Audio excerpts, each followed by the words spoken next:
Lo que nadie te dice de tener una moto 1000 es que parecieran ser divertidas, pero cuando tomas una por primera vez,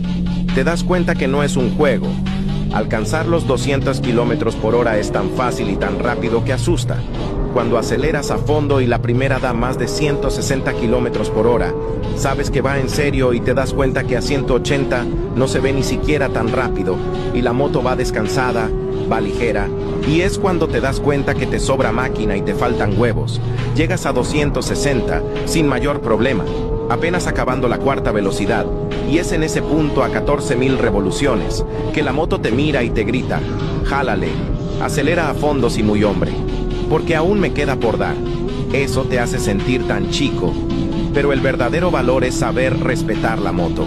y saber que aunque de más no hay nada que demostrar, la moto sabe y tú lo sabes, aún da más, pero es mejor desacelerar.